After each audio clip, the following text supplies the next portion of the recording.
Well, the Joaquin character is like, for me, it's what Joaquin Phoenix can do that nobody else can.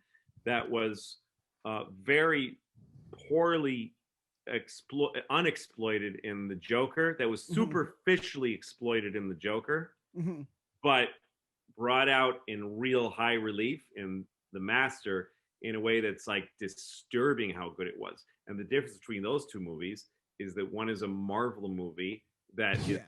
that needs to reach teenagers and people that still wish they were teenagers, and the other one is a sick, beautifully realized fantasy of a filmmaker who gets into some kind of a fever when he writes a movie and then executes it with extreme conscientious discipline.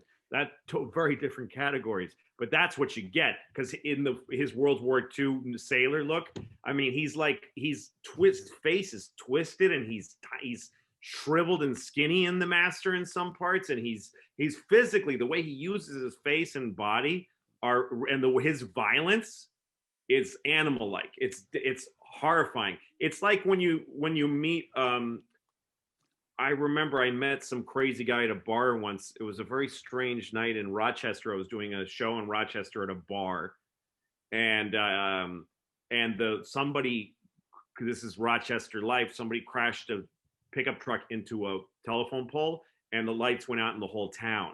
So we couldn't do the show, and everyone just sat with candles and drank at the bar. And I sat next to a guy who was this crazy local college professor, and he was just talking in streams, and he ended up challenging the doorman to a fight, and the cops arrested him. It's a story I'm trying to make short that was very weird, but he left his passport and a notebook on the bar.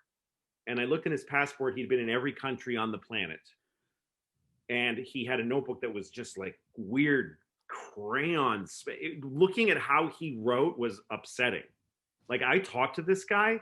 This guy's really fucked up.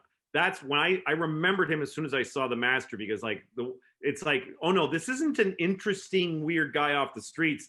This is a guy who will cut somebody open and he doesn't care. Well, he He's has really zero. fucked up, and the only person he connects with is someone who has a refined version of that same Yeah. sadism. Somebody who's peddling. It's weirdly showing how dangerous the white collar criminals are. If you want to say it's about something, it's about, there is no difference between a street murderer who eats from a dumpster and kills because he doesn't know, well, because he can't stop himself, and someone who is just expertly just extracting money and the souls of people and creating a crazy empire.